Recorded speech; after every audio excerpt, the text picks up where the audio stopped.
me. Who am I? Who am I? All power to the people. I said the P is the power, the A for action, the NT, because now it's time to get it done. See, the H is for heart and the E for effect. The all hold it down at the end with respect. Who am I? Panther. Who am I? Panther. What I got soul. What I got love. What I got pride. What I wanna be free. Reach your hands in the air to feel like me. Who am I? Panther.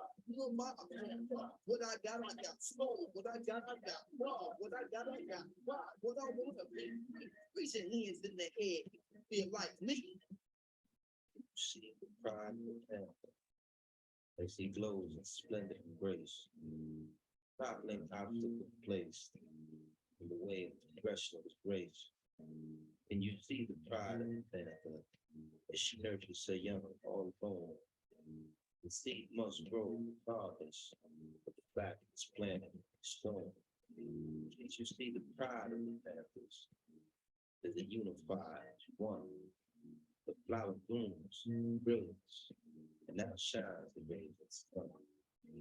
Outshines like the sun, shines out like the sun, shines bright like the sun, brings light like the sun.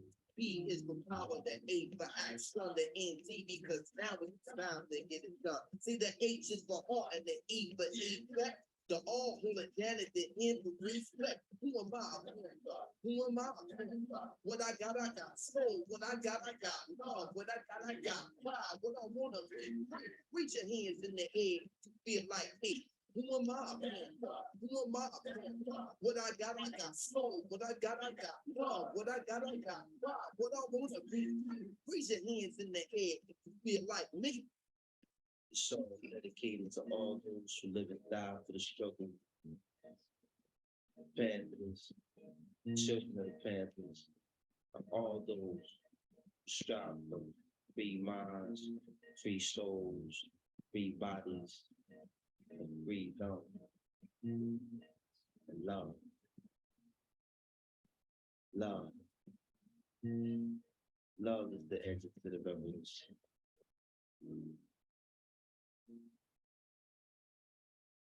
All power to the people. Welcome to the Hasan Shakur Political Education course. Yeah, we're in week 2. So how's everybody doing?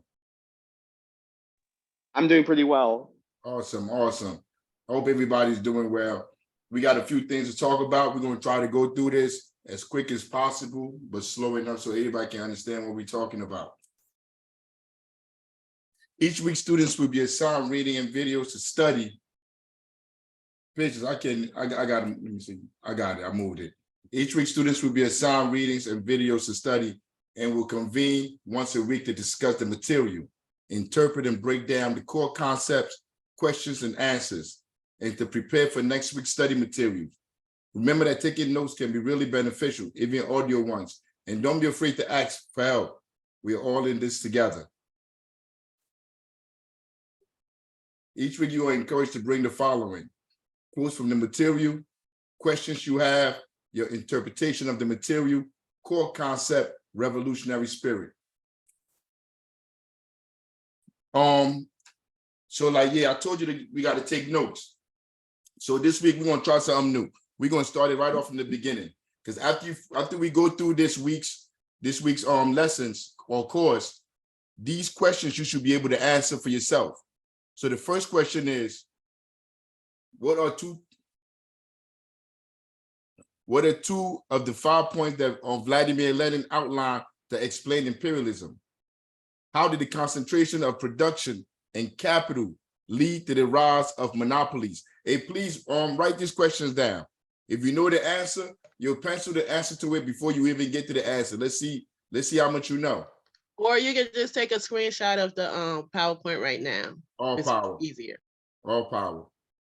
What is the finance capital and how did it contribute to the development of imperialism? What is the significance of the export of capital in the, in the what? There's a word right there, I can't see it. In the context of imperialism. Wait, finish reading it out. What is the significance of the export of capital in the context of imperialism? The next one. How did the formation of international capitalist monopolies, for some reason I can't see the bottom of it, Contribute to imperialism? How did the territorial division of the world among capitalist powers play a role in imperialism? Who was Dr. Huey P. Newton? And what role did he play in the Black Panther Party? How did Dr. Huey P. Newton contribute to the national support for the Black Panther Party? What were the political goals outlined in the 10-point program of the Black Panther Party? Who was Chairman Bobby Seale? And what were his contributions to the Black Panther Party? Comrades, our study this week will focus on imperialism, the 10-point platform, and focus on Dr. Huey P. Newton and Chairman Bobby Seale of the Black Panther Party for self-defense. So it's basic. This week we're going over imperialism. Imperialism is who our enemy is. That's what we have defined as a problem that we're dealing with. The 10-point platform, we're going to go into that. You're going to understand what the 10-point platform is. And we're going to go into Huey P. Newton and Bobby Seale. In imperialism, the highest stage of capitalism, Lenin sums up imperialism with these 5 points. Captain, I'm going to take over, so just... All power, all power. Number 1, the concentration of production and capital developed to such a high stage that it created monopolies which play a decisive role in economic life. The concentration of production and capital in the hands of a few large monopolies is a natural outcome of the development of capitalism. These monopolies have an outsized impact on the economy, exerting a decisive influence on economic life. The rise of monopolies is a result of capitalism's inherent tendencies towards concentration of wealth and power. These monopolies have the power to fix prices, control supply and demand, and manipulate markets to their advantage. With economies of scale and vast resources at their disposal, they can drive out smaller competitors and control whole industries. No, I'm changing it.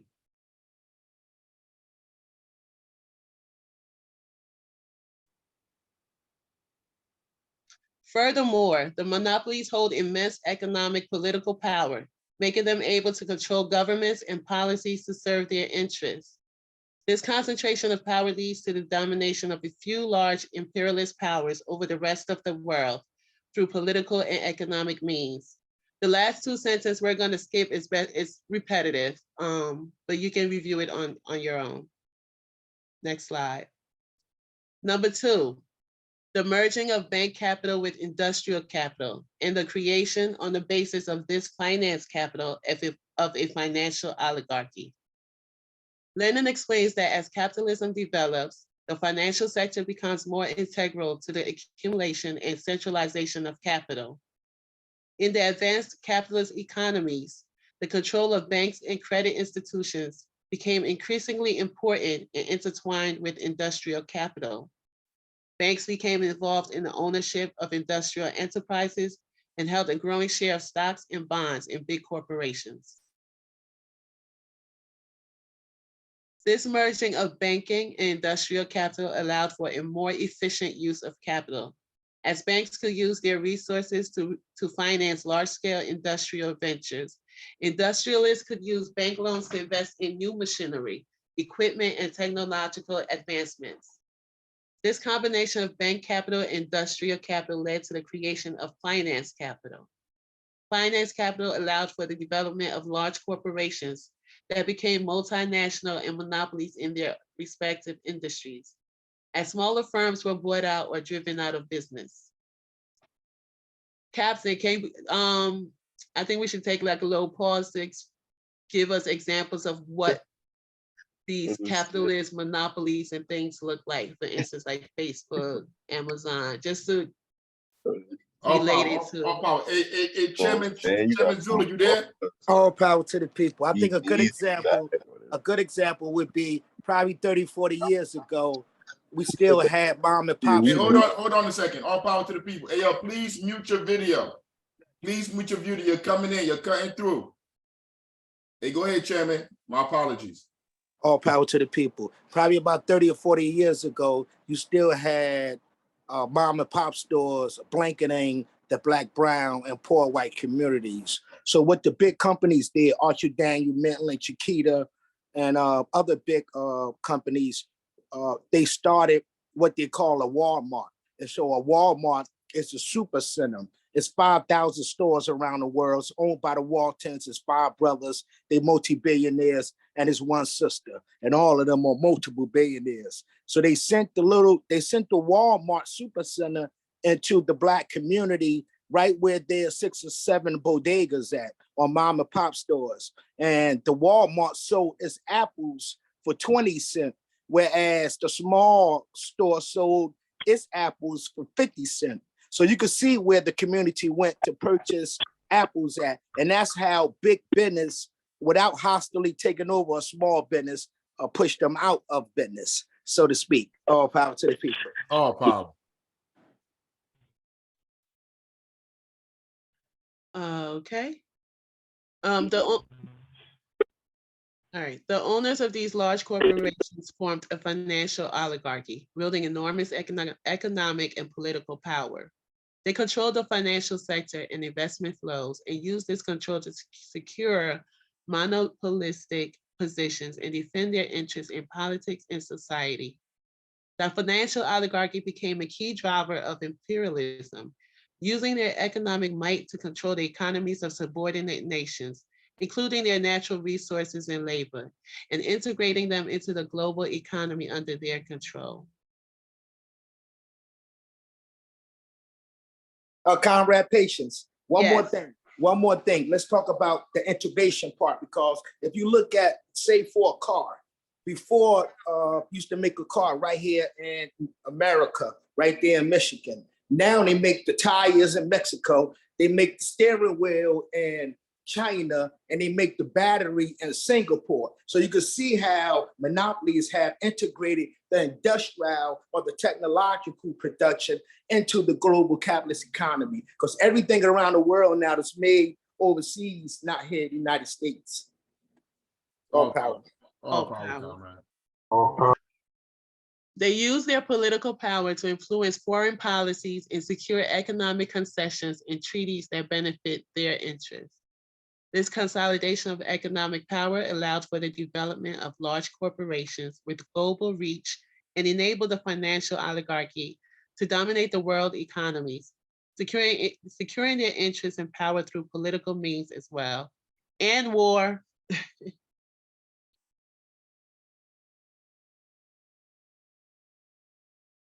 Number 3, the export of capital, which has become extremely important as distinguished from the export of commodities. Lenin argues that the export of capital is a defining feature of imperialism that distinguishes it from earlier stages of capitalism. The export of capital refers to the investment of surplus capital accumulated in advanced capitalist countries into other countries, including colonial and semi-colonial territories. In earlier stages of capitalism, the export of commodities was the primary method for capitalists to expand their markets. However, as capitalism developed, the production of commodities became more efficient and led to overproduction. This resulted in a surplus of capital that could not be absorbed within national economies, and therefore, capitalists began to look for opportunities to invest their surplus capital overseas. The export of capital allowed for advanced capitalist countries to tap into the resources and markets of colonies and semi-colonial territories. This provided a means for capitalists to take advantage of cheap labor and commodities and to secure new markets for their goods, thereby exporting their surplus production capacity.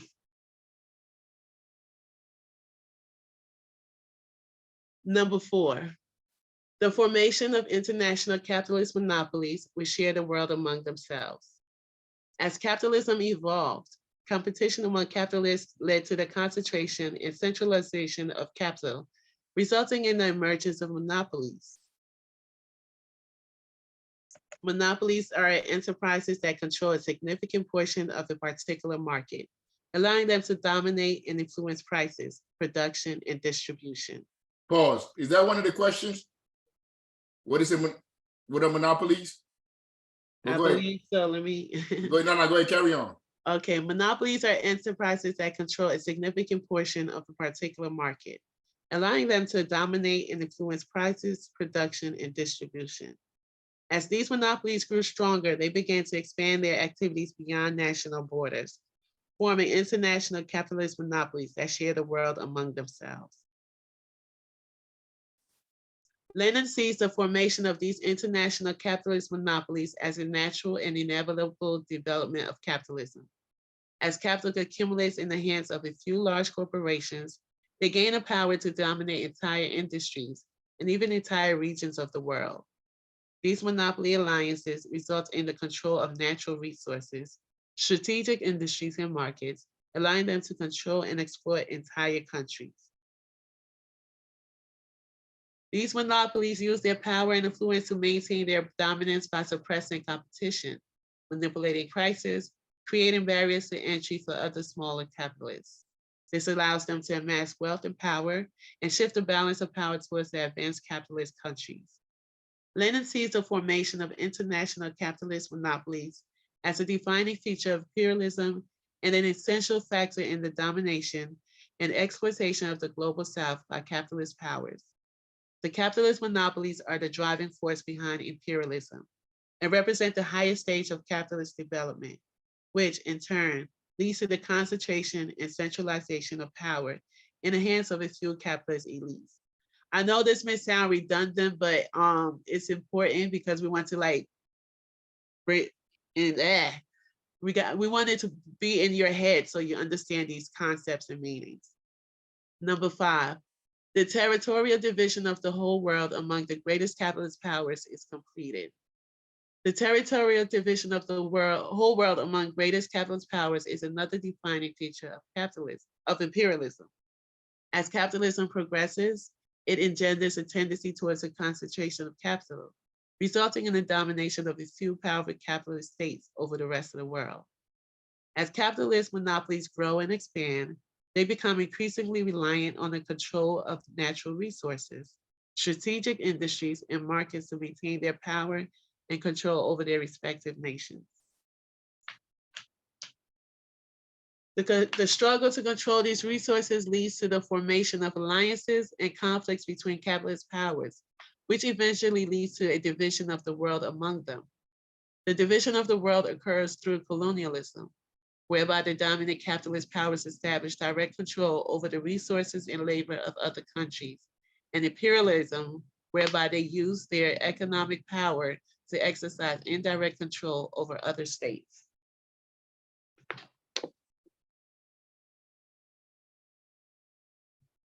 The territorial division of the world occurs when the dominant capitalist powers have established their control over all the resources and labor necessary for their continued dominance. In this sense, imperialism creates a global hierarchy of states where some countries exercise control over others, and the dominant capitalist powers hold the most significant power and influence. This division of the world is done at the expense of the underdeveloped regions, which are subjugated to the interests of the dominant capitalist powers. It often leads to the exploitation and oppression of the people of the underdeveloped regions, and the economies of those regions often become subordinate to the interests of the dominant capitalist powers. Thus, the territorial division of the entire world by the dominant capitalist powers represents a fundamental aspect of imperialism, which serves to maintain their economic, political, and military power over the global South. Imperialism, as Lenin understood it, is much more than just using economic or military force against another nation.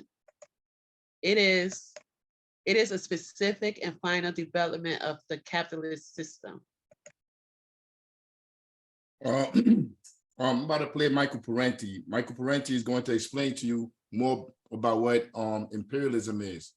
But if you pay attention, we're going to try to use people that's in the mainstream, academics, intellectuals that people are already aware of, that are not radical. Because like the number one thing that the government tries to do is act like the Black Panther Party is a violent organization, a terrorist organization, like everything that we're doing is scary and spooky. But we're using these people to show you that these are not ideas that come from Panthers. This is a scientific study.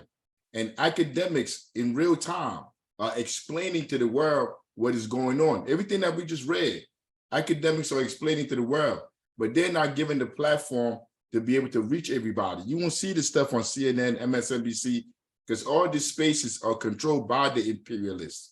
They own all these platforms, and they only put out what they need to be able to keep people subjugated and to continue to control the populace. Michael Palenti, where is it at right here? I just had it just now. Michael Palenti, look, I'm getting this off Wikipedia. This is like, I didn't make this up. I didn't write this. If you go on Wikipedia, it'll tell you. Michael is an American political scientist, academic, historian, and cultural critic who writes on scholarly and popular subjects. He has taught at the universities as well as run for political office. Parenti is well known for his Marxist writings and lecture. He's a notable intellectual. Like, this is nobody with a tin cup on his head out here faking Jack, like trying to exploit people. He's a credible academic in their eyes. I'm about to put the video, and the video is probably like 6-7 minutes long.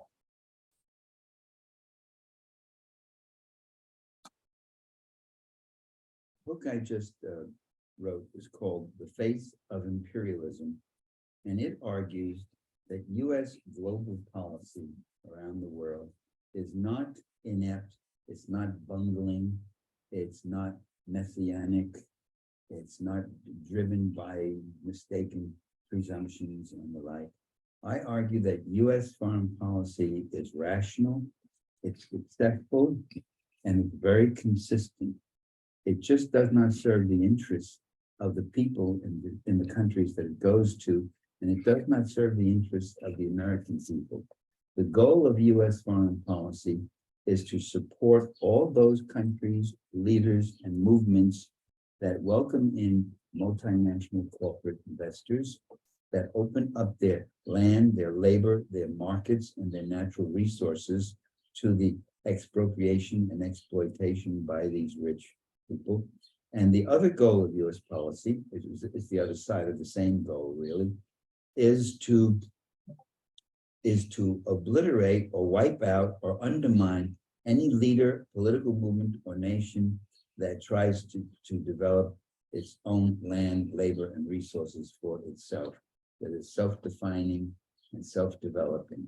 Those countries are demonized, their leaders are demonized. The American people are told that they are a mortal threat to our safety and our security, and they therefore have to be done in. And that is the consistent policy. We see that today in the Middle East, where U.S. leaders gave full support to a dictator like Mubarak, who in Egypt, who did very little for the Egyptian people, who accumulated great wealth, who brought in the IMF, who opened the country to big, rich foreign investors, who collaborated in policy supporting Israeli expansionism and the like. Whereas a dictator like Gaddafi did the opposite. He kicked out the oil companies, he nationalized the oil, he set up social programs for free education, housing, and medical care. He started a wondrous development of aquifer water being shipped up from the southern parts of Libya up to the population areas to be used for the populations and for agriculture, tapping into about 1,000 years of water. He refused to have the IMF come in and the foreign banks and all. Now, after 30 years of rule, he got very frightened when he saw the terrible destruction affected upon Iraq. So Gaddafi started making concessions. He did SAPs, which are structural adjustment programs, which means cut back in human services for the people. But still, much of Libya was still in this kind of socialist program. He brought in some oil companies and consortiums, but it still was not throwing the country completely wide open. So now what they're doing is, under the guise of a humanitarian war, they're destroying him and his supporters, and Libya will be taken over by these people, jihadists and monarchists and CIA operatives and the like, who will take over the country and open it up to free market plunder. The very same thing that was done to Yugoslavia, where a country that was a decent social democracy was bombed for 78 days by Bill Clinton, and many of our progressive friends stood shoulder to shoulder with the CIA, NATO, and the major media, and the White House, and the Pentagon. And Yugoslavia was broken up into a cluster of right-wing little republics. My book also talks about how the empire operates. The American empire sees two kinds of nations: those that are vassals and satellites and follow US programs, sometimes called allies or client states, and those that refuse to. And the ones that refuse to are seen as enemies or potential enemies. Iraq was considered an enemy and a power that had to be dealt with, and then it would be called a regional power. Now the same term is being used for Iran. Iran may emerge as a regional power, and this makes it a little more terrifying. They may have nuclear power at their command. So once you frighten the American public, once you demonize the leaders of these countries, then you have license to bomb their people and bomb their infrastructures and destroy their countries. And this is what we're getting. So there are these satellite countries, and then there are the countries that try to chart an independent course, getting out from under this global empire and trying to use their land, labor, resources, and capital in ways that are serviceable to their own people. Those countries are potential enemies, especially if they're such a size like Russia, India, or China, especially China. We saw Hillary Clinton get up before a congressional committee and say, the US is losing the information war. I didn't know it was a war. I thought information was something to enlighten people, not to capture them and envelop them, and indoctrinate them. And she starts talking that there's Russia Today and France 24 and Al Jazeera. And then she said, almost shrill, she said, and China is building a global news network in English. And I'm saying that will be interesting. We'll get another perspective. We'll get coverage of all sorts of stories that were not covered before. We'll have another viewpoint from which to play against the ones that we've been fed since the beginning. But she sees it as a threat. So there's what the empire is about. It's about controlling people everywhere in the world, at home and abroad, giving them as little as possible so that the few at the top will get as rich as possible. The hungrier you are, the poorer you are, the harder you will work for less and less. And so that's what the world is all about, unfortunately. And for you to think that our leaders are stupid, for you to think that the people who own this world, the people who have built hundreds and hundreds of military bases and controlling and getting people to kill other people to advance and protect the interests of this top elite. If you think these people are stupid, you're being a bit stupid. If you think your leader is stupid because he mispronounces certain words, you're being stupid. If you think you're all power to the people. Everything that he just explained was put in a study. It was done in a study by professor from Princeton and I think another from Northwestern. His name is Martin Gillens, and the other professor from Northwestern is Benjamin Page. As social scientists, you have to be able to take the material world, reality, and be able to qualify and quantify it meaning you have to be able to break it down so you can actually put numbers or be able to make an analysis of the reality that we're dealing with. And they did a study that showed that the United States wasn't a democracy. It's an oligarchy. Oligarchy is another word for rich, wealthy people. Imperialist is another word for imperialist. You could say that. And they studied the Princeton study, not African study, not Chairman Shakur Zulu, not Rob Rich, not Rob Quarters, not any Panthers, nobody else. We didn't come up with the study. We have nothing to do with the study. But the Princeton University did a study that came out and said America is not a democracy. That whatever policies that the people want, the people that he's talking about, the people that are poor, the people that are starving, the people that can't afford their homes, that can't afford anywhere to live, the people that are living paycheck to paycheck, whatever they want, whatever policy that they want, it's not passed by their politicians, the politicians that are controlled by the imperialists. That is enough for me to understand that participating in electoral politics is a waste of time. They've done the study, they've done decades. They have, you could look it up. Just put up America is an oligarchy, not a democracy. Princeton study. And the study is going to come up and you can read it for yourself. You should read it for yourself and see what they have in there, because I'm not telling you everything that they have in there. And then once you read it, it's basically repeating what Michael Polenta just said. Everything that we just went through the first, 30 minutes of the class. That's why I'm not going to talk for a while. I got to go on because we got a few more to cover. But like, look up that study. It'll help you understand more.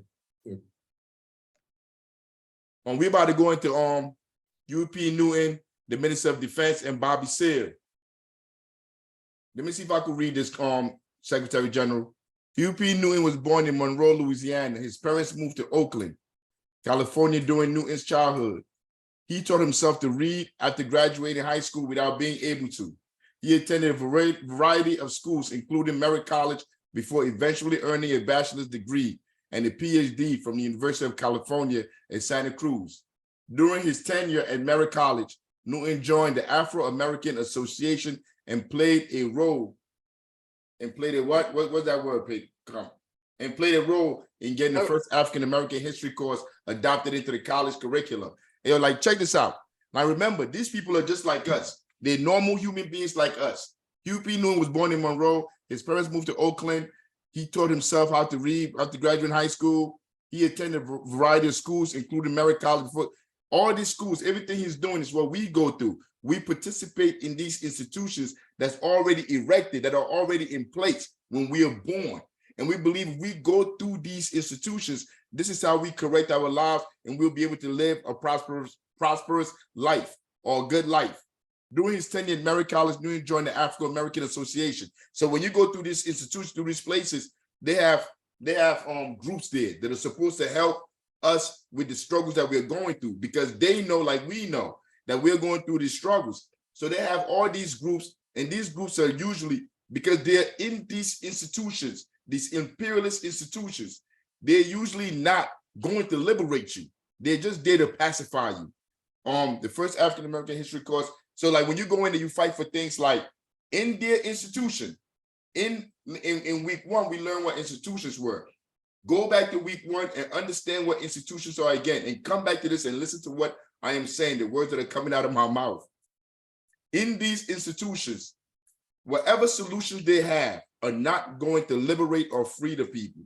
But in your journey to liberate yourself, you must go through these different institutions, go through these places, because that's how the world is designed, until you find yourself.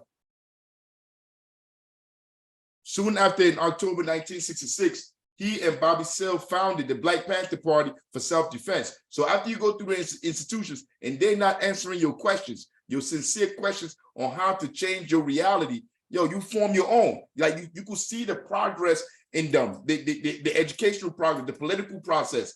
After they see that those institutions wasn't going to serve them, they created their own. Seale became the chairman and Newton became the Minister of Defense. The Black Panther Party was an African-American left-wing organization working on the rights of self-defense for African-Americans in the United States. Many of his beliefs were influenced by Malcolm X and his views. I can see that. I can see that. If they're living at the same time, listening to Malcolm, hearing Malcolm spoke to the people.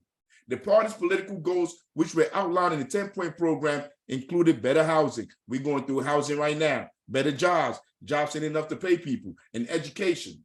They believe that violence, or at least the threat of violence, may be needed to bring about social change. The Black Panther Party, under the leadership of Newton, gained international support.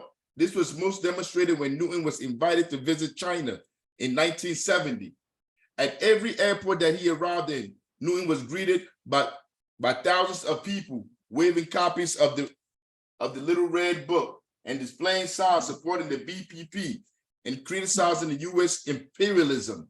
They go that word right there, criticizing U.S. imperialism. This was in 1970. We're in 2023. Yo, our enemy hasn't changed. They just became better at oppressing us and making us dumb to what they're doing. Huey Newton was tried for a variety of violent offenses, such as assault on multiple murders. These charges resulted in him fleeing to Havana, Cuba, to escape persecution for 3 years. Upon his return, he stood trial for one more assault and murder and was acquitted of both charges. In 1989, Newton was fatally shot in West Oakland by a member of the Black guerrilla family, a drug dealer named Tyrone Robinson. Relations between the Black Panther Party and the Black guerrilla family had been strained for nearly 20 years prior to the incident. The murder occurred after Newton left a crack house in the neighborhood where Newton had once organized social programs. Let me see where we're going after here. Let me see. Newton's last words were, "You can kill my body, you can take my life, but you can never kill my soul. My soul will live forever." Robinson then shot Newton twice in the face. Huey Newton is buried at Evergreen Cemetery, Oakland. I didn't want this in here. I did not want this in here. I don't know. Hey, Chairman Chakazulu, this part right here, like, it don't sit right with me. Why don't it sit right with me, Chairman? So what Robinson did? Yeah, Robinson then shot Newton twice in the face. Like, why? That it don't sit right with me. I don't know if we should, like, do we really need that in here? Is that for educational purposes? Well, I think yes, for educational purposes, but it also explains the long simmering tension that goes back to Jonathan Jackson in 1970 when Jonathan Jackson beat the courthouse. There were all kind of rumors of war between the BLA, the Black Guerrilla Army, and Huey P. Newton holding back on comrades from going to help George. So there's a lot that explains, and it's important because Tyrone Robinson comes out of that lineage. And also it explains for us, those cats that come out of a lumping background, how one of the great revolutionaries can go back to lumping behavior if we don't keep the correct political and ideological line and view. All power to the people. All power, Chairman. We about to go into Chairman Bobby Sale, but like, we're just touching on these individuals. This is week 2. We're touching on the surface of their lives or who they were. After in the next following weeks, we're going to do a lot about Huey P, Bobby Sale. We're going to go more in depth in it, but we're just touching the surface right here. Bobby Seale was the co-founder and chairman of the original Black Panther Party. Born in Texas, Bobby came from a poor family and moved to Berkeley while still in high school. In 1955, Seale joined the Air Force, but was discharged in 1959 following an altercation. That was like 4 years. Following an altercation with a superior officer. In September 1962, Seale met Huey P. Newton at a rally protesting the Kennedy administration's blockade of Cuba. Everybody talking about Kennedy is this, Kennedy is that. The Kennedys was whatever. The blockade of Cuba. And they got another Kennedy running the game now in these fake electoral politics. Kindred spirits, the pair quickly became friends.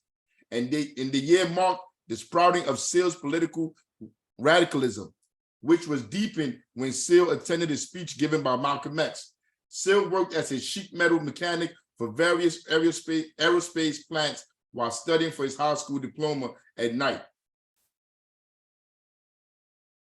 After earning his high school diploma, Seal attended Merritt Community College, where he studied engineering and politics until 1962. He met and married Artie Seal and had his son Malik Nkrumah Segoli Seal. In June 1966, Seal began working at North Oakland Neighborhood Anti-Poverty Center. Remember what I told you? Those institutions, that they're all in our community, the Urban League, NAACP, all these different institutions that are ran by bourgeois Negroes. And like in your journey to learning who you are, to get into the place where you're trying to get to, you have to go through all of this, because those are the institutions that are readily available that you can see, because they have all the resources. You see, like, we don't have resources. We are now rich. The only resources we have come from the people. So we struggle to put things together. So we don't have the Urban League, the NAACP. We don't have all this different stuff erected in the community, shiny for people to come through. They have that stuff, and they use that to dumb down the people, to send the people right back into the lion's den, to tell you, if you want to change your life, you want to change your material condition, you must vote for a politician that work for imperialists, that write bills and pass laws to aid imperialists. This is the answer they give you. Or they tell you to go outside, march. They tell you if something happens, go outside and go have a march, go to City Hall and go march. Like, any of that is going to solve anything. He began to teach them a degree of responsibility towards the people living in their communities.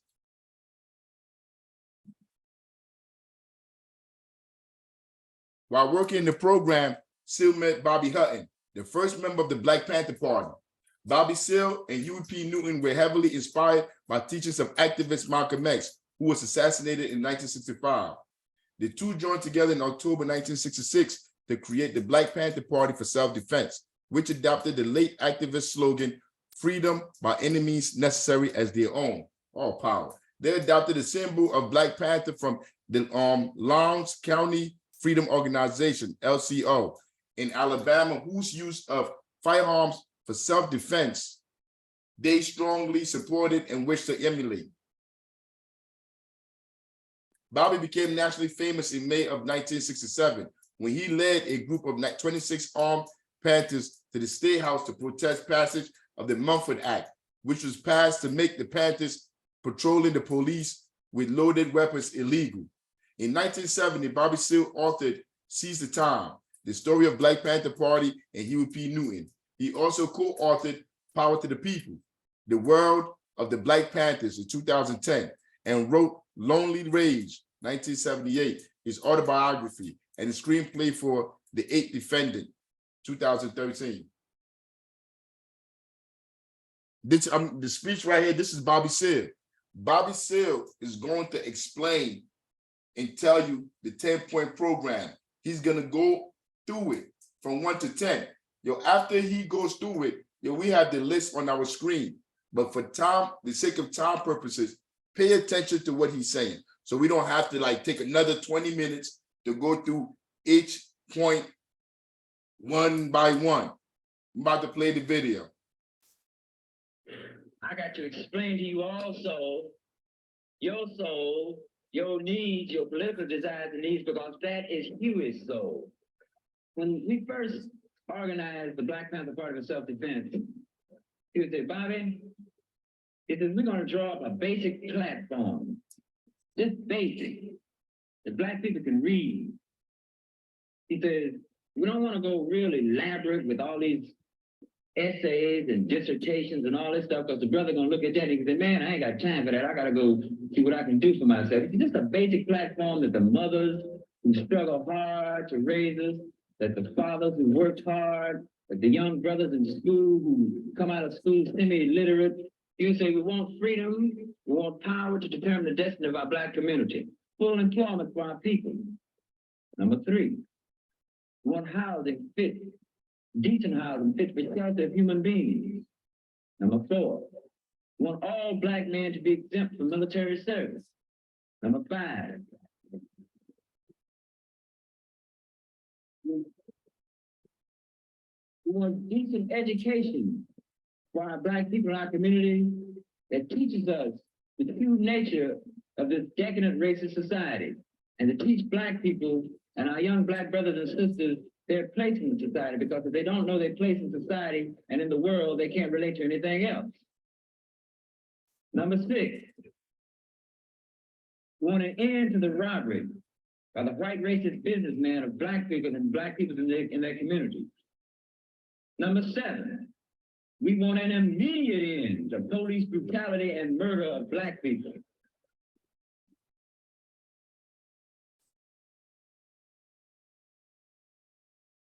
Hey, we want all black men held in county, state, federal jails and prisons to be released because they have not had a fair trial, because they've been tried by all white juries, and that's just like being tried in Germany being a Jew.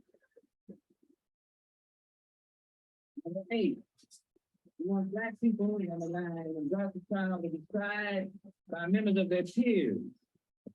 And a peer being one who comes from the same economic, social, religious, historical, and racial background. If the United States government and the courts and the local courts did this, they would have to choose black people from the black community to sit up on the jury. They'd have to choose some of the mothers who've been working 20 years in Miss Ann's kitchen scrubbing floors like my mother done done. They have to choose some of them hard-working fathers. They have to choose some of those brothers who stand on the block out there wondering where they're going to get a gig. They're going to have to choose these black people. And number 10, you would say, let's just summarize it. We want housing, we want clothing, we want education, we want justice, and we want peace. It's a basic platform. In case you never knew it or not, of all the things that you've heard in the press, of all the derogatory statements that's been made in the press about Brother Huey P. Newton and I, of all these derogatory statements to guide you away from seeing this basic platform that Huey was talking about for his own people. We have to learn to look through the white press. We have to learn to see what's going on. Now, out of this platform, Huey P. Newton realized that it was necessary for us to start working on these points, these 10 points practically. Remember number 7? We want an immediate end to police brutality and murder of black people. It's very, very important. And here, whether you know it or not, it's where you start dealing with the Black Revolution. When Huey says every black man put a shotgun in your home, and once we let the man know, say, look, we armed from block to block, and we're going to patrol you from our windows. And we're not going to have you brutalizing none of our people in the streets. Do you realize what kind of power black people have then? Because you begin to neutralize that police force, because them cops going to start riding shaky and scared. In fact, we're in a position then to demand that they withdraw from our community because they occupy our community just like a foreign troop occupies territory. Very important to understand. We hate cops beating black people over their heads and murdering them. That's what we hate.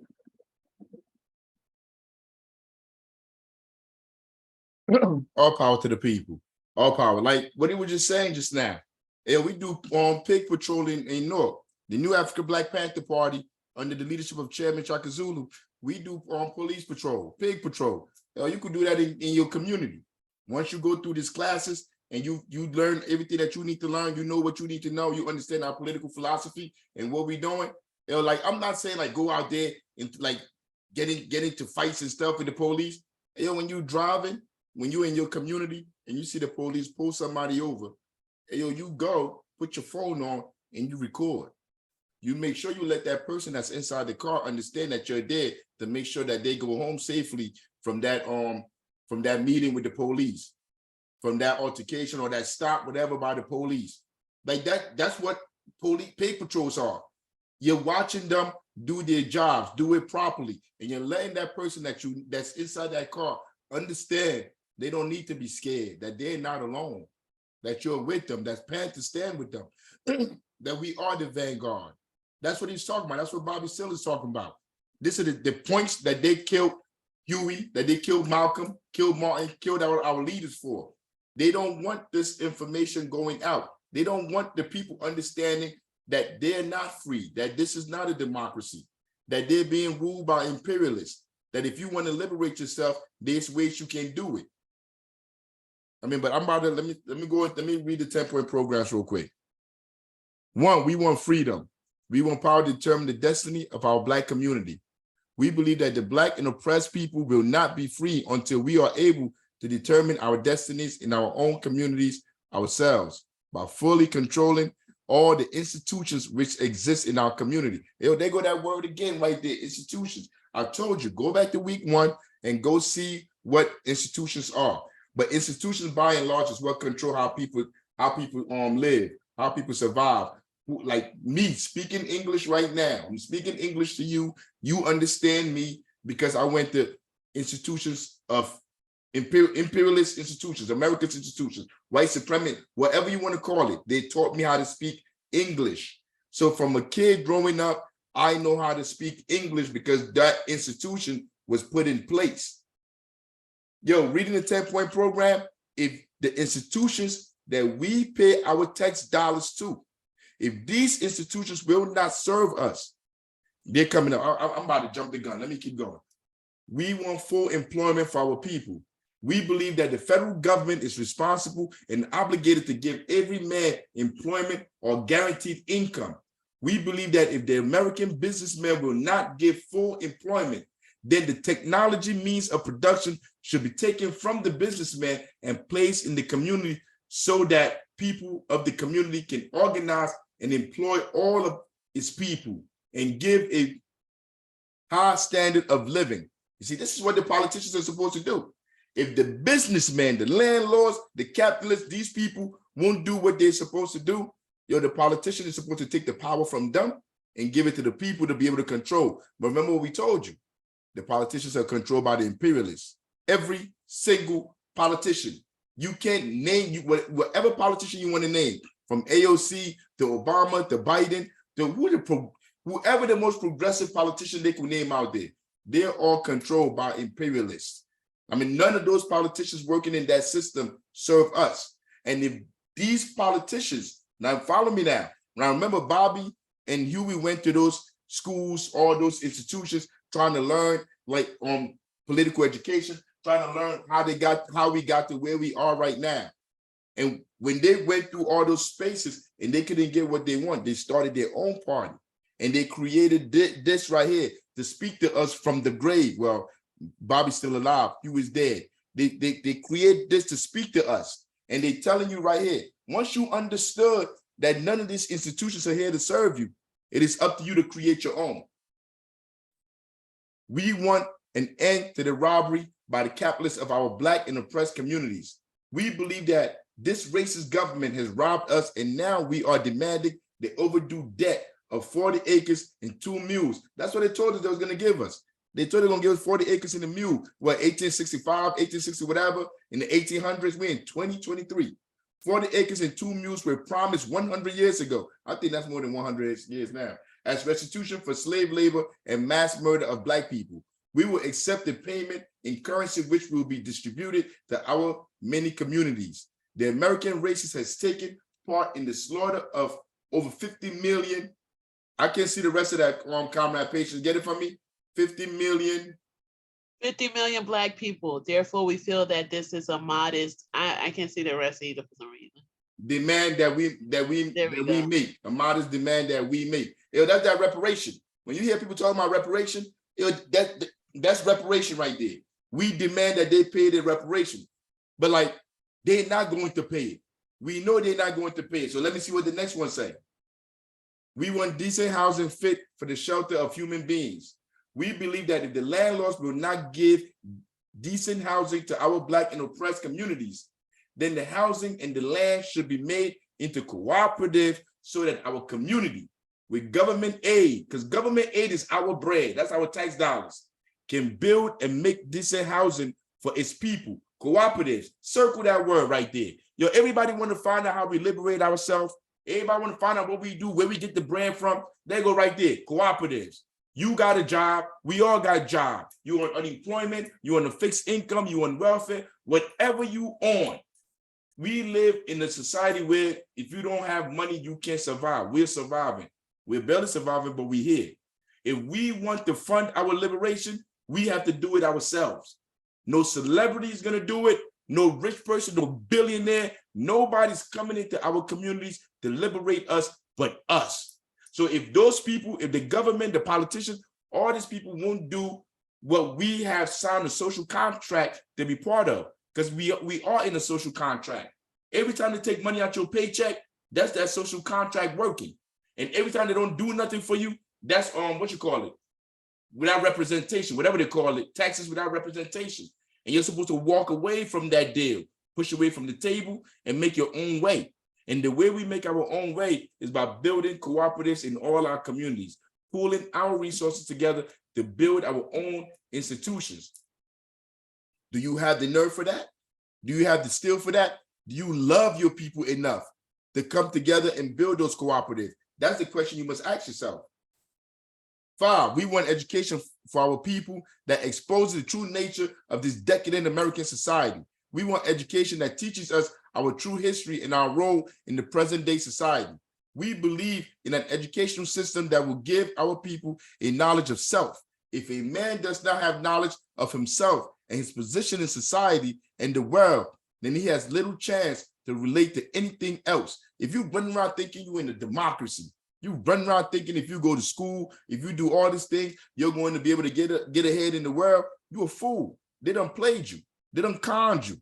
I mean, they played a con game on you. And you walk around thinking if you're doing all these things, this is all you got to do to survive. That's a lie. So that police put 50 in your back. Till they take your home. Till they come in and overprice all the homes in your community, or all the apartments, all the housing in the community is overpriced and you can afford nothing. You see, because they don't just come out like, yo, we on number 5, man. Let me explain this. Yo, they don't just come out and be like, yo, we're taking your home. Nah, they don't do that. Yo, they sit down with the landlords, with the corporation, with the banks, with the business people, and they find ways to get you out your house. They say they come out, the mayor, the council people, they come out and tell you, hey, yo, we're putting rent control, we're doing all this stuff. Like if the landlords come in, if the people come in, yo, we're going to hold them accountable. Not one landlord has ever been held accountable. These corporations are never held accountable. They'll lock up somebody for selling a dime bag of weed before they lock these people up. And all that stuff they say to you are lies. Because this is what happened. When you call down to City Hall, you call down to Patience, what's the name of these people that you call, like when you have a problem with your housing? Oh, HUD. When you call HUD, you call all these goofy people. Hey, yo, bro, they send your thing, your email. They send that to the trash. They're not listening to you. You ain't nobody. You don't have no lawyer. You have no ability to hold them accountable. Hey, yo, these politicians, these people in your community that look like you, this brown and black people, they'll fold your stuff, all the stuff that you got, like the rats are infested, that there's no security, that they're not fixing nothing in the apartment, that they're doubling your rent, you can't afford. Man, they'll take all of that stuff and put it in the trash. Who you gonna go to? When you go to them, they're gonna keep playing the waiting game. They're gonna wait you out till you go to a judge, and the judge tell you, you gotta find somewhere else to stay. They're gonna say, we're gonna cut you a deal. Yo, the landlord said you owe $20,000. If you just pack up and leave, you ain't gotta pay nothing. So you sitting there like, man, look, I gotta keep going to court with these people. Man, you know what? I'm gonna just pack up and leave. You pack up and leave and you're homeless. We want completely free healthcare for all Black and oppressed people. We believe that the government must provide free of charge for the people health facilities which will not only treat our illnesses, most of which have about as a result of our oppression, but which will also develop preventive medical programs, guarantee our future survival. Hold on a second. My son's first year of college, first 2 years, he went to Delaware State. And when I went over there to take him to school, I'm looking at the road, DuPont. DuPont, the road right in front of the school is DuPont. Y'all know who DuPont is. We all know who DuPont is. They used to make stuff years ago. I don't know, they probably still make stuff. But these people committed so much crimes against the humanity. Yo, they poison the air. Yo, right now, when you breathe in, when you go outside and you breathe in air, there are particles that go in your body that are directly from DuPont and what they did in making this thing like Kevlar, all these things that they use. There's a movie, I don't remember the movie of it now, but it's a movie that talks about it. Just put in DuPont movie. I mean, but these people poison us. They poison our air. everything around them. They will do nothing to solve it. They won't give us no health care. They refuse because it's like they're not even giving it to us. This is our money, our tax dollars. But they will tell the politicians not to give us health care. And if they do give us health care, it's health care that the insurance company benefits from because they're owned by the insurance company. It's a dirty game they play. But which will also develop preventive, I read that. We believe that the mass health education and research programs must be developed to give all Black and oppressed people access to advanced scientific and medical information, so we may prove ourselves with proper medical attention and care. Provide ourselves, my bad. 7, we want immediate end to police brutality. We still talking about police brutality. This is 1970-something, 1960-something. They still talking about police brutality. And you still listen to these politicians. You still listen to these preachers. You listen to all these people that tell you, you got to build a better relationship with the police. We got to have the police walking in our communities. We got to the police got to know the people. Man, all that stuff is a lie. The police work for the imperialists. When you start to understand this, you will see the world for what it is. Because if everything that these politicians, these preachers, these fake urban league people, NAACP people, if all the stuff they've been saying is true, there will be a change. We will still be talking about the murder of Black people in 2023. We believe that the racist and fascist government of the United States uses its domestic enforcement agencies. Yeah, domestic enforcement agencies, the police, the pigs, uses them to carry out its program of oppression against Black people, other people of color, and poor people inside the United States. Because it's not just about race. In your journey, you will get to a point where you understand our struggle is not just about race. It's not just about Black, white. Class. Class is just as violent, as demeaning, as oppressive as race is. And then you realize all the people that's doing the gentrifying, the people that's writing the policies, the people that's ignoring your cause, that work for all these institutions, you realize what class they're in. They're not in your class. They're here to oppress you. They care about the people. They care about the people in their class.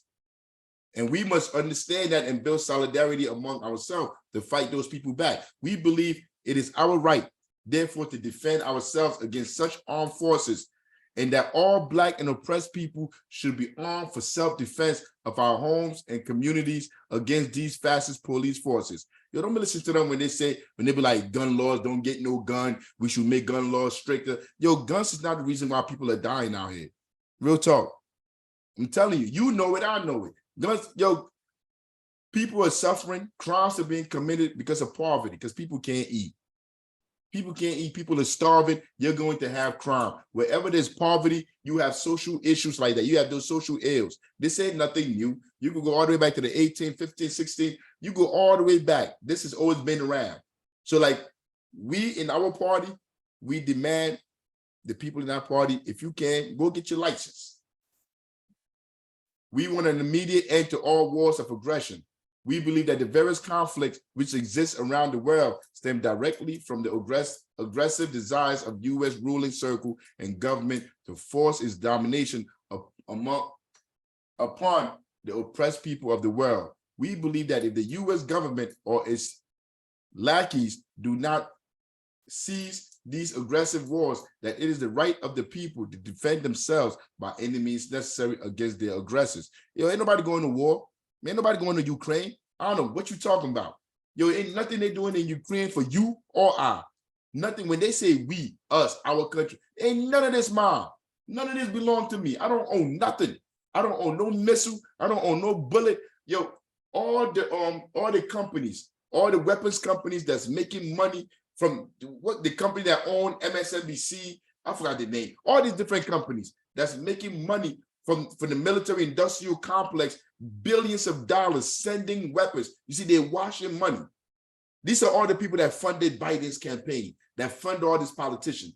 This is how they wash their money. They send all these weapons and stuff that cost millions and billions of dollars while people over here starving and they're homeless. And then you stand in front of me and talk about support Ukraine. Support Newark.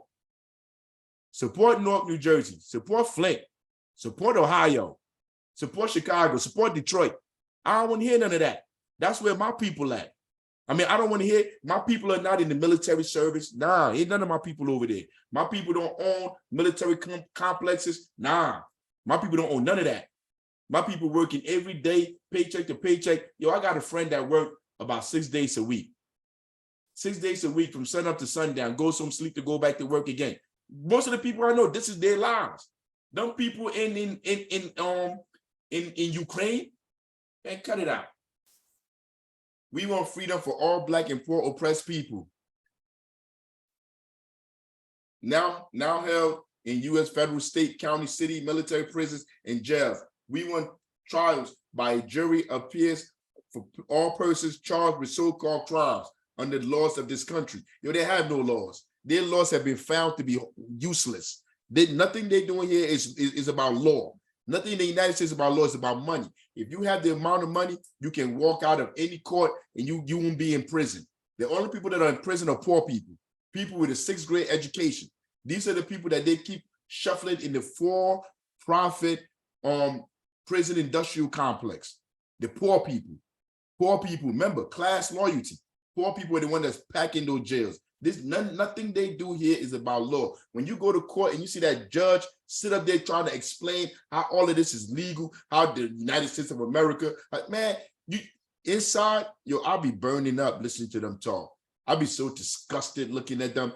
I mean, like they really think I am that dumb.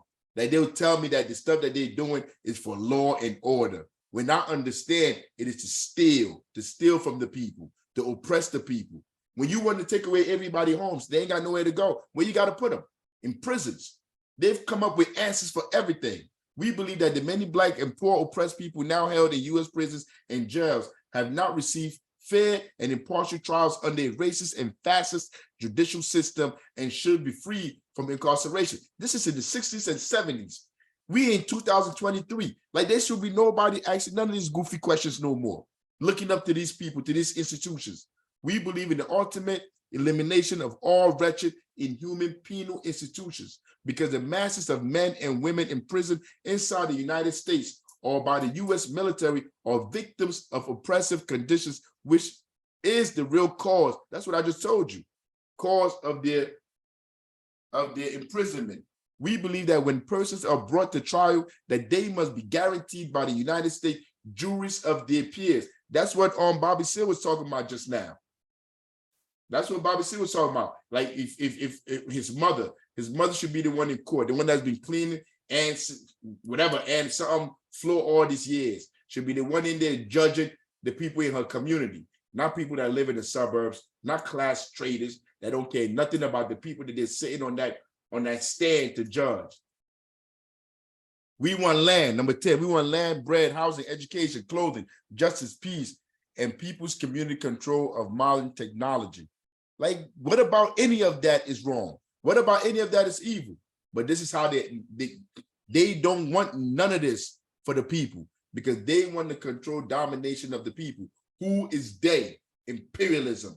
Like we are naming them. We're not making up stuff here. We're not just saying, oh, boogeyman in the woods. Imperialism. Who's an imperialist? Your landlord, your bosses, Jeff Bezos, what's his name? The one that owned Twitter, whatever his name is, Elon Musk, the people that own CNN, MSNBC, that own this movie production companies, these that own this athletic team, these football teams, that own imperialists, because these are the people that control the politicians that write laws that benefit only them. The first Rainbow Coalition. It's like once you go through this journey, just like they did, just like UEP New and Bobby Seale, once they went through their journey, you get to understand like it's just not a racial thing, that this is a class struggle. I mean, Dr. King came to that point. Malcolm X was evolving. If he ain't come out and say it, he was evolving like it is just not a racial thing. It is a class thing. It takes time because at first you only know the skin you're born in. You only know like your corner of the world.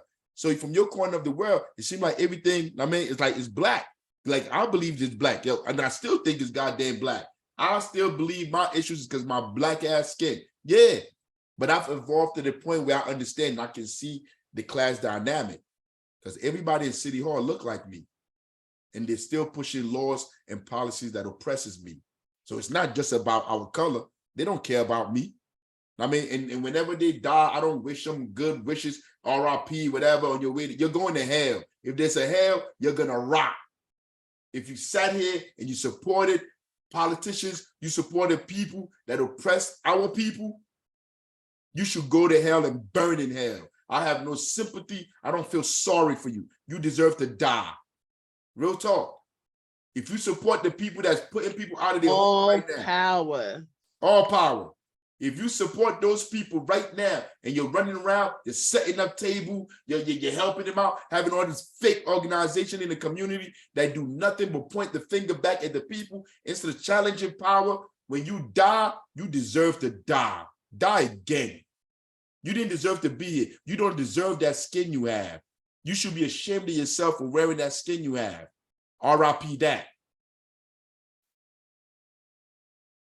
Like I said, when you start growing, in your knowledge, your political education, and you get to a space where you understand that class plays a big role, you get to a place where where the Panthers got to, where they had to form the first Rainbow Coalition, when they really started killing them, when they really say like, yo, we need to get rid of this.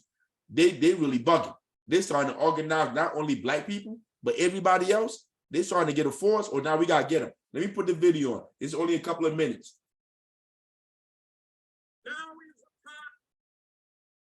It was a rainbow coalition, but didn't matter what color you were. As we work together, we thought, well, we're really a lot stronger if we do this together. The Rainbow Coalition was about uniting communities so that we can make revolutionary change.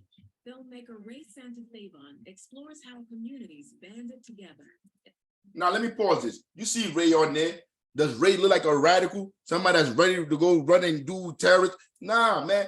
This is done by PBS, the Rainbow Coalition. This stuff is done by PBS, and it's telling you what they killed people for, what people came to work together for in the United States government, controlled by imperialists, attacked them and killed them.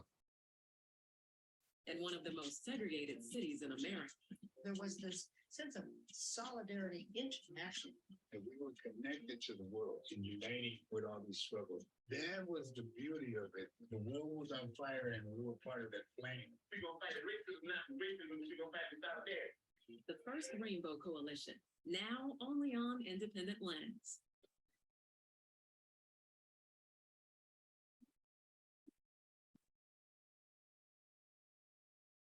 None of this look like it's violent or anything. This is from Dump. We didn't make this up.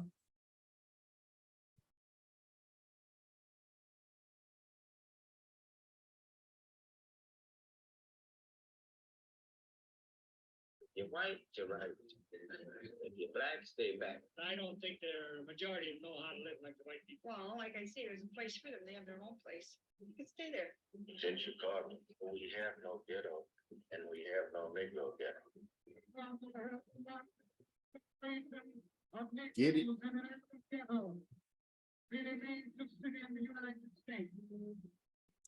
The biggest and most serious problem confronting the city of Chicago is her race problem. You think we're going to have racial warfare? I certainly see that coming.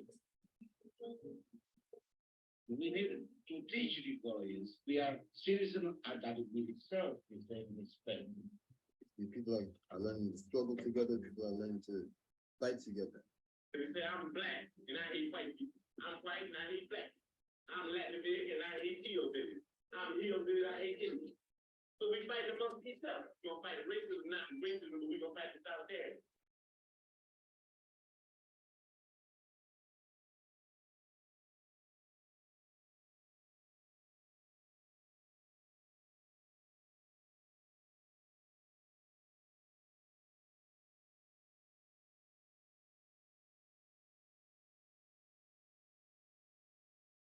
When I was young, I did everything all the other gang members did, and I would get into a lot of trouble. A rough kid.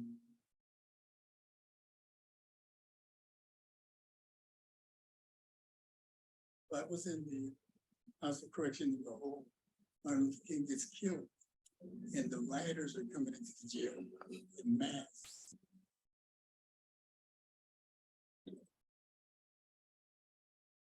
And at the same time, I'm hearing about the Black Panther party on the loudspeaker and the radio.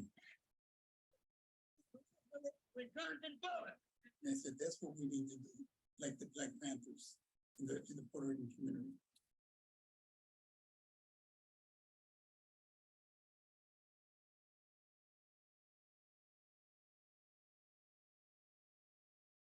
Urban figure in America.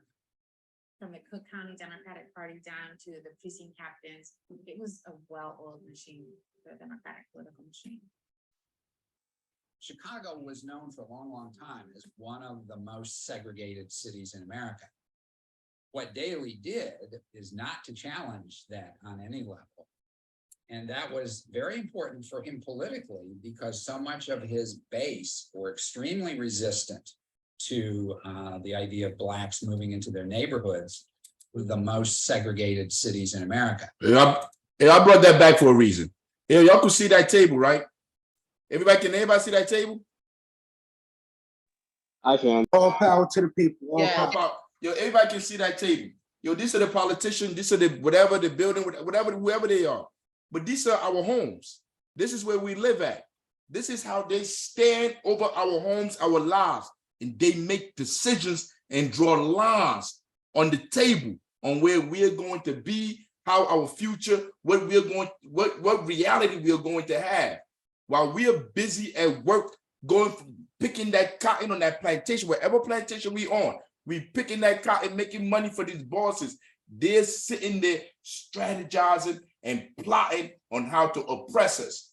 Yo, it's like 1 more minute and a half of this right here, and they're going to explain how these people do this, and we are blind to it.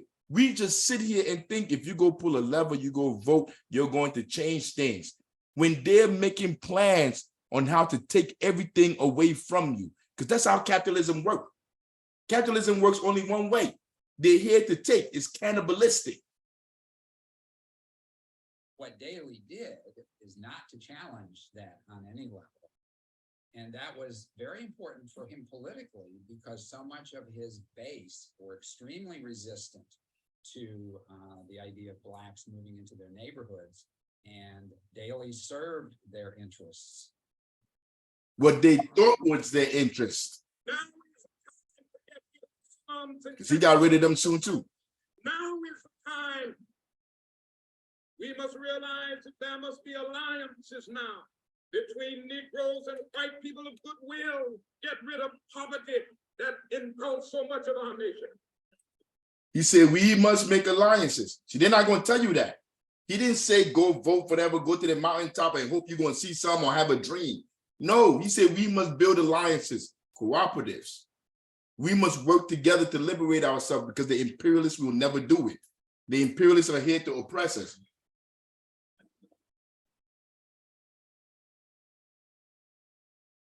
I've been in many demonstrations all across the South, but I can say that I have never seen, even in Mississippi and Alabama, mobs as hostile and as hate-filled as I've seen in Chicago.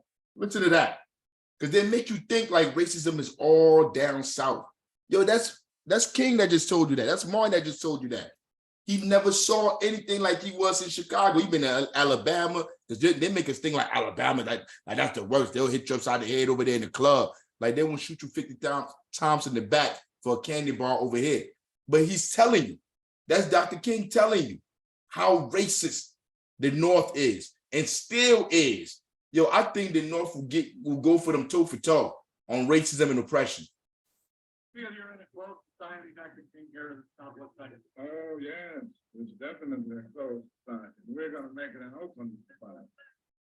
A closed society means like it's not democratic. It's not free. It only a certain people get the fruits of the society. Like controls everything. That's what a closed society is. An open society is when everybody participate. Your vote counts. Whatever, like your desires, what the people want, that count. That's what an open society is. So they give the illusion that America was an open society all through the 70s, the 80s, the 90s. Like this is an open society. But we are seeing that nothing about the society has ever been open, ever. Where we at here? Let me see. We all went to this community meeting with the joint organization. Panthers are here. Panthers are here. Bucktown. Okay? We come here with our hands open, you guys supervise us where we can be of help to you. What do you want in your community? What do you want here?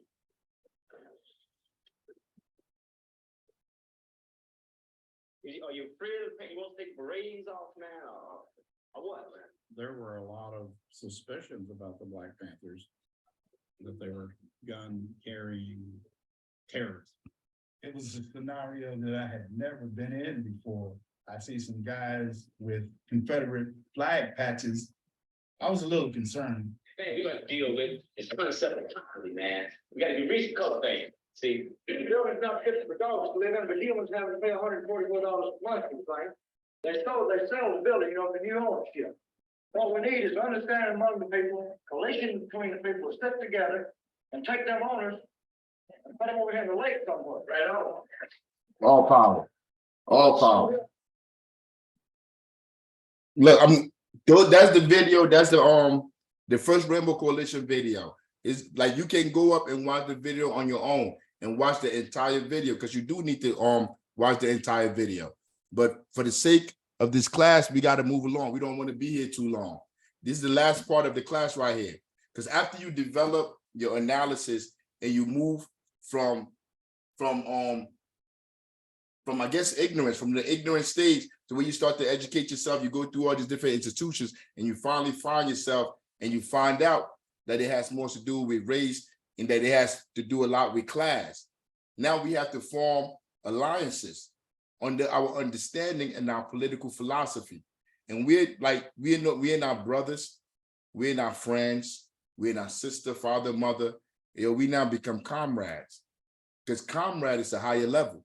Comrade, I'm doing too much talking. It's about explaining, but this is going to explain why we use the term comrade at Let me read this section, Captain. all power. The reason why we use the term comrade as a term of endearment, and when we speak to each other, the Secretary General is about to read it for you to get a better understanding. What is a comrade? Oh, okay. Terms like Mr. or youngster imply difference of social status, entitlement to greater or lesser respect, and built-in concepts of superiority or inferiority. Terms like bitch, dog, nigga, hoe, etc. are degrading and disrespectful, even when used affectionately, as some do to dull the edge of their general usage in a world that disrespects us. Comrade, however, connotes equality and respect. It implies I've got your back and we are one.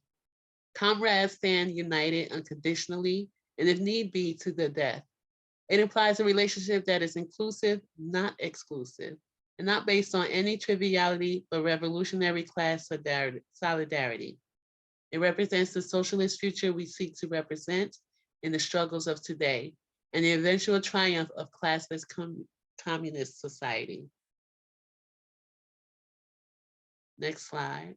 The concept of comrade has a special meaning and significance in revolutionary struggle. We have often been asked to explain our use of this term, especially by our peers who are new to the struggle, instead of more familiar terms like brother, homie, cousin, dog, nigga, etc. Foremost is that we aspire to build a society based upon equality and a culture of revolutionary transformation. So we need to purge ourselves of the tendency to use terms of address that connote cliques and exclusive relationships. A comrade can be a man or a woman of any color or ethnicity, but definitely a fellow fighter in the struggle against all oppression.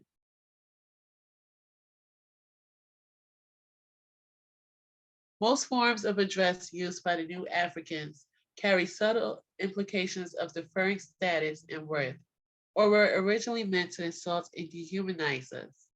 Embracing these terms has led to our subconsciously embracing these roles and feeling and believing we are inferior and treating each other as worthless than others. So it is definitely important that we remind ourselves constantly that we are equal to and as good as anyone else, and address each other accordingly, as Malcolm X put it in an interview with the Village Voice in 1965. The greatest mistake of the movement has been trying to organize a sleeping people around specific goals.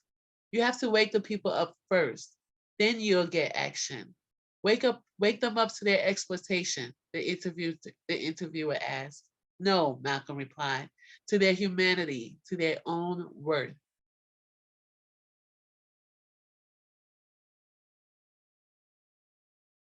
Conscious use of the term comrade instead of the many disparaging terms of address popular today explicitly connects all people up as humans and equals. It reminds us of our interdependence for survival, promotes relations of equality, friendship, and camaraderie between all oppressed and exploited people. It expresses the unified outlook of the proletariat, and it will promote a change in people's outlook and thinking. Its use identifies those committed to the revolutionary struggle and represents the future in the struggles of today.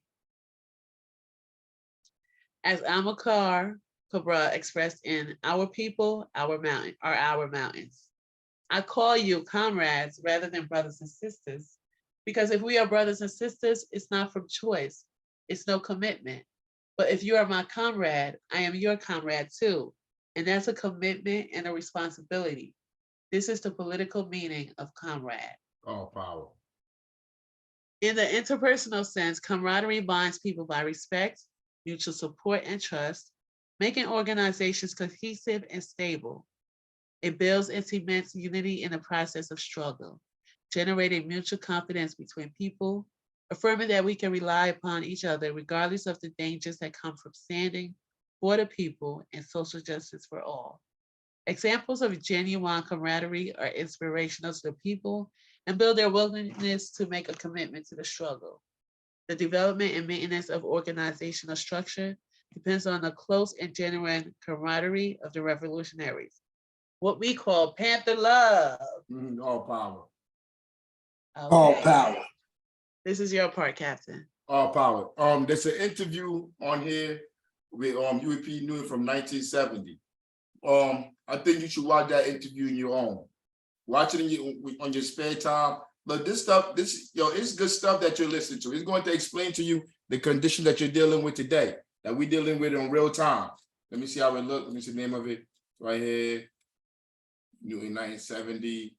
Yeah, you could get it right off YouTube. Plan to go on with our expansion, and also to make even a stronger tie with the struggling people of the world, because they represent 2/3 of the people. The colonized world, or the developing countries, are also the colored world. And American imperialism is implicated in all of those puppet governments that control these developing countries. In other words, if America was... All right, all power. No, if you should go check that out. You should go check that video out in your own time and get to hear what UEP Newton is saying. But we've been here, what, 1 hour and 28 minutes. Like, I don't want to kill y'all over here. I don't want OD y'all today. But look, it's beautiful coming here, man. It's beautiful coming here and speaking to y'all, going through these lessons. Like, I go through them every week. But it's beautiful having comrades on here to talk about them with. And I'm not here looking for allies. As a Panther, I'm not looking for allies.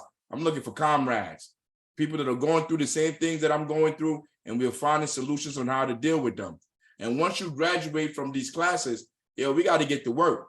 I mean, I see you out there, Corey. I mean, like, we got to meet outside of here. Everybody that graduated the last course or the classes, whatever, we got to meet and we got to talk and see how we can help you in what you're doing, wherever space you're in.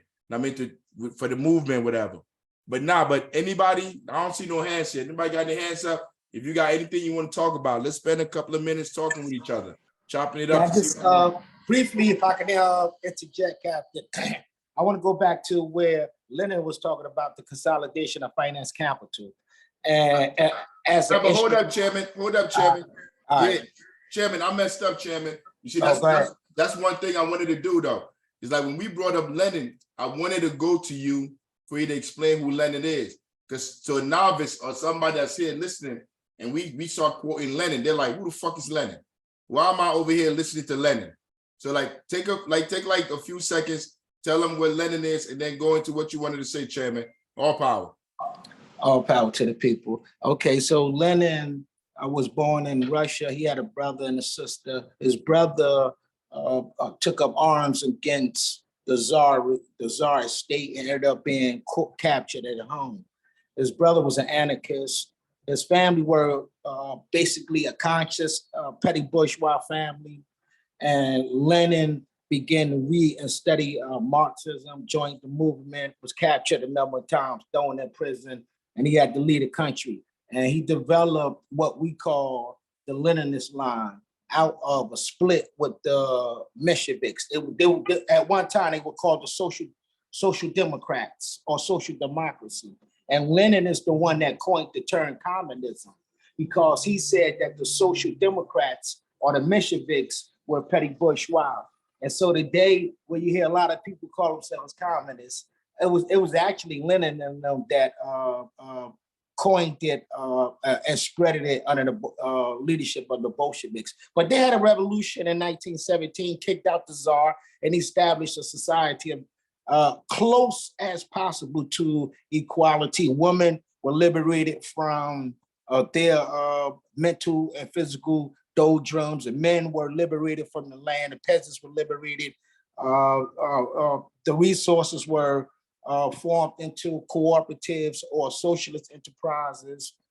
At the same time, like, they had to fight a vicious war surrounded by, I think, 6 or 7 imperialist countries. You got to remember the white from 1917 to 1923, right when Lenin was shot, they were still at war with United States, with Britain, with the White Army, with Japan, who was all funding these counter-revolutionaries. But they still were successful. They had a revolution, and Lenin laid down the second wave of Marxism, where they added Leninism to him, because he developed the Vanguard Party. He developed a democratic centralism. He developed a tight-knitted, hardcore revolutionary organization apart from what was normal at the time, a mass-based structure with everybody arguing ideas as to which way to go. He said, no, we need comrades that are entrenched and still by the brutalities of this system. So when they go up against it, they can withstand and at the same time be victorious. So Lenin is one of the best revolutionaries that we had. Now, going into finance capital, I just want to keep this brief. They have a thing out there where the billionaires, they call them vulture capitalists. So they will go to a country that's in debt to, say, the IMF or the World Bank, or to Citibank, one of those big economic institutions. And they would go to, say, Mali or Burkina Faso, who are in debt. And they would say, look, I will buy the debt that you owe to the World Bank. It may be probably 70 or 80 billion dollars. And this one individual, they call them hedge fund managers. They will go to Mali and say, I'm buying this debt from the World Bank, but you're gonna have to allow me to control the diamonds or control the electricity or to write the policy for education. You have to allow me to make this money back through the basic essentials or the basic structures of survival you have set up in the country. And so everything get privatized. So the money now leaves Mali, or the resources leave Mali above ground and go to where the vulture capitalist is based at. And so that's a new phenomenon right there. Remember, Lenin was talking about finance capital coming together of industry and money. Today, you have a different phenomenon where money by itself can buy a whole government and institute a different kind of neocolonialism. So I just want comrades to see and understand that aspect of it, because they don't have to send the military in. John Perkins wrote a book called Economic Hitmen. I would recommend comrades read that, where he said that first they would send in the money man, and he would go to that president and say, look, man, you need to privatize this land so Archer Daniel Maitland can get the tomatoes, so McDonald's can make some hamburgers with the tomatoes. And if the president say, no, this land belongs to the people, we're gonna form it into a cooperative or something of that type, then that money man now go back to his boss and say, well, we have an intransigent leftist on our hand, and he don't want to yield to the dictates of the West. So now the ruling class go to the CIA and say, look, we need a small, hardcore Marine force to go in there, overthrow this guy, assassinate him preferably, or allow his own people to assassinate him like they tried to do in 53 in Iran. Create a condition, create a fake condition.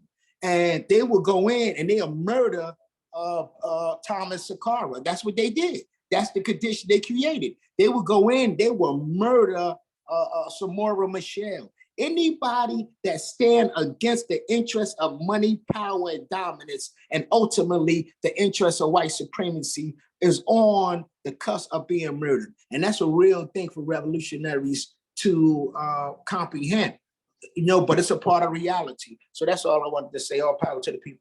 All power to the people, all power. Of course, but now they evolve. Their strategies evolve as time goes on. And we have to have this these meetings. We have to keep the party going. We must evolve as they evolve. All power, Chairman. Go ahead, Robert. You got something, Robert? Yeah, this is one of my homies here. He's got some things to. Can you see? Yeah, tell him to go ahead. Hi, I'm Howie from People's Struggle San Fernando Valley, mass organization in the Valley of Los Angeles. I just wanted to make a comment about like capitalism, and imperialism, and the necessity of growing into imperialism for the system. It's not, while there are evil people in there, the system necessitates a growth into imperialism because it's not just like it needs exponential growth, because the value will always tend towards absolutely nothing. And so once it tends towards nothing, it'll need to violently open new markets. So even if there are people at the top that view themselves as good, the capitalist system violently needs exponential growth. And new markets will be violently opened up through things that look like World War II, or what's going on today with wars across the world for resources. These are like the beginnings of new markets opening up so the system can maintain itself. All power, all power. Nah, you're 100% correct. Nah, that's how capitalism works. Like I said earlier, it cannibalizes on itself. Like, yo, you're 100% correct, comrade. Anybody else got their hand up?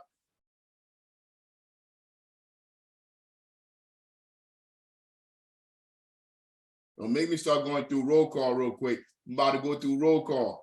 But before I do that real quick, I'm a little brief announcement. Look, tomorrow, like we said, you gotta do the programs. Corey, I'm coming in a second, Corey. You gotta put these programs in the community to organize the people, to bring the people in. Tomorrow we're starting our summer camp. Our summer basketball camp is going to be about 4 or 5 hours daily camp. It's like a boot camp for the entire summer to help kids, to bring the kids in. We bring them in to try to organize them. Keeping it a buck. There's no mystery to this. While they're going through their boot camp, we're going to be speaking to them. We're going to provide breakfast and lunch, transportation to kids that need them. I mean, if you want to help out, you'll get in touch with Secretary General Patience and see what you could do to help out. But other than that, on Wednesday, we're doing our survivor program. We're giving out the food. Hey, Chairman Shaka Zulu, we're giving out the food on Wednesday, right? All power to the people. Yes, sir. All power. So Wednesday, we're giving out the food. Those are my announcement for right now. If anybody else got an announcement, put your hand up and you can say whatever. But like my light done went out, man. Very soon you ain't gonna be able to see me except for the Nike hat. I mean the Yankees hat. But yeah, Corey, you had your hand up, right? All power to people. Yes, comrade. I had my hand up. Real quick. Hold up, Corey. Hold up. Let me see that background on Captain Africa. You see it? You know what it is. I know you ain't take that bad. Look at you all. Hey, look, listen, everybody, because you just put me on blast. This is the banner. This is the banner at the base. We was giving out food last week, and I saw the banner just chilling in the base. So I brought it home and I put it in the background. So it looked good. It looked good. I'm about to blend in with the banner.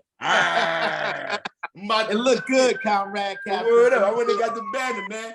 Like I said, we not rich, man. We all doing this together, bro. We all we got. Go ahead, Corey. My bad, Corey. Power to the people. Look good. All power to the people. Yeah, I just wanted to mention real quick, because there was a mention of like how, to talk about how electoral politics, it doesn't work down the line. I just wanted to pull up, what would be a prime example of, prime proof that no matter what, electoral politics, just does not work. For anyone that does not know, I encourage looking up the former Chilean leader back in the late 19 or early 1970s, Salvador Allende.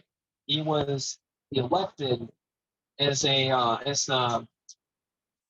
he was socialist president. Socialist president. Yeah, he was elected as a socialist president that supported Marxism. He did every single thing, like pretty much down the book of following electoralism without spreading any sort of violent bloodshed.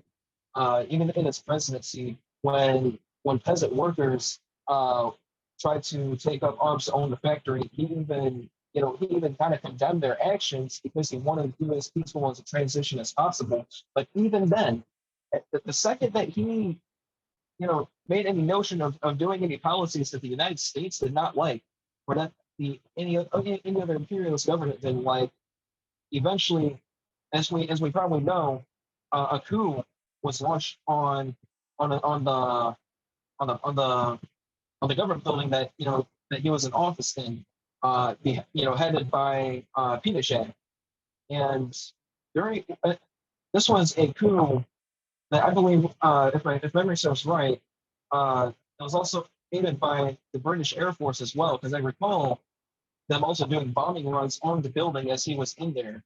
As he was in that building, how he went out was he filmed his last speech pretty much talking about the experience of how this went down, and his forever support for the Chilean citizens, the working class. But after that, he wound up committing suicide rather than handing himself over to the military that betrayed him. So I don't know too much off the top of my head, but I highly encourage everyone to look this whole situation of history up, because it's very important as a means of understanding why so many of us in this class, in this organization, are opposed to the electoralist route. All power to the people. All power to the people. Good point. Good point, Corey. Yeah, and the social scientist, as an activist, as someone trying to educate yourself, you do need to go back and read all these histories and all these lessons, because they educate you and they show you the mistakes not to make. They show you what people have tried and what hasn't worked. I mean, like, we really need to go back. Gabby, you there, Gabby? Yeah, I'm here. Sorry. I just want to ask. So you were talking about that basketball summer camp, I think it was. Where is it going to be exactly? Because I don't think it's going to be in my area. Oh, no. We in Newark, New Jersey. Okay. We in Newark. No, like, look, wherever you're at, once you graduate from the class, once you join the UPM and you start working, like, you have to start building these things in your community, wherever you're at. I mean, this is part of the survival program, like helping feed the people. So, like, the basketball camp, the only thing that demands out of us really is time. Money, we got to buy the breakfast and the lunch and stuff like that, and the basketballs and stuff like that. But we can do that. We can facilitate that. It don't take millions of dollars. We find a park, basketball rims, and we get the kids. and we go out there because the kids want to play basketball. They want to learn whatever, especially the ones going to high school, the one in middle school, they played on the school team. But once you bring them in, this is how you start to organize them. You don't start letting them, you don't start giving them speeches of Malcolm X, of UEP. Like you just work with them. And the questions going to rise. They're going to start to open up, start to talk to you, and you get to build with them. It's all about organizing. Exactly. Beautifully said, you know. You don't radicalize people by, you know, sitting them down and by sitting them down and, you know, quoting Malcolm X and Karl Marx and Lenin and Stalin, you know, just expect them to understand this stuff. Like, no, you gotta connect with them. You gotta find out and connect with your community. You gotta take all the scattered ideas of your community, all the needs of your community, and build and take those ideas and transform them into an organized struggle. That's the whole point of the mass line, you know, to cement ourselves with the materialistic conditions of our communities and being able to actively show and radicalize their community that there is a better possibility through survival programs, through cultural revolution, through mass science, so on and so forth. And I also wanted to add that something that Comrade Corey said about electoralism and how it doesn't work. And I want to bring up another point. In 1953, Comrade Che Guevara went to Guatemala during the time where they had elected a new president, President Arbenz, for those who didn't know. Arbenz came to power democratically. He promised he wouldn't be too radical or pass radical laws. And not only did he leave the capitalists alone that were benefiting from the exploitation and oppression from the people of Guatemala, he actively protected them and he was as transparent as possible. He did quote unquote everything right in the book. However, he wanted to pass reforms that would give some of the privatized land back to the indigenous people of Guatemala while still compensating for the capitalists. Yeah, what did they do? Did they accept this policy? Nope. They led a CIA coup on him, assassinated him, and replaced him with another puppet. You could do everything quote unquote right, and you'd still be killed and replaced if you even dare to threaten their profits, even if it's only by 0.1%. You know, it doesn't matter. It doesn't matter what it is. They will kill you and they will replace you. This is why revolution is needed. And yeah, I just wanted to add that. All power to the people. All power. Yeah. Hey, that was a great ad. That was a real great ad. No, and it's like, and I want to make something clear too. When we talk here, we talk about class. Hey, yo, we do have comrades in different classes. Because Che Guevara didn't belong to the lumpen. He wasn't at the bottom of the class. Like even Castro. Yo, these people didn't belong to the lowest class. Yo, they committed class suicide. Che Guevara literally committed class suicides to walk with the people. So it's like when we speak, there are no absolutes. But those who love the people, who want to stand with the people, even if they're in a different class, they will do so. And we're here. We're here to call you comrade. Yeah, I see Tom. You got your hand up, Tom. How you doing, Tom? I see you back.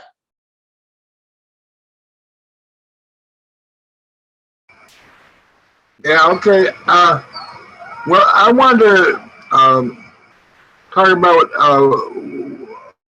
what Corey raised about the electoral politics. We don't see any point in it. But people say, well, what's your alternative? Our alternative is to build our own people's power rooted in the communities and interconnected with international, intercommunal solidarity to get to the point where we're strong enough that when the ruling class is in crisis, we can knock them off their post. You know, that's what we're building towards. It's not just, I mean, all these things are good, feeding children and, you know, teaching kids to play basketball and so forth. They're all good things in themselves, but we're doing it as part of a strategy to create dual power and eventually get strong enough that we can challenge the ruling class. All power. All power. It takes a lot. All power. Yo, Tom is 100% correct. Yeah, please mute your own thing. But like Tom is 100% correct. Like we're giving out the food on Wednesday, but we're not here to give out charity. We're not here for charity. We're giving out the food to try to speak to the community, to reach out to the community. Once they come in and get the food, we have a discussion, see how we can help them, see how we can politicize them. That's the purpose of all of this. Like the basketball, I don't watch the NBA. I don't watch college basketball. I don't watch no basketball on TV. But I coach all the time. I work with kids 24/7. I coach an adult league. Oh yeah, quick plug.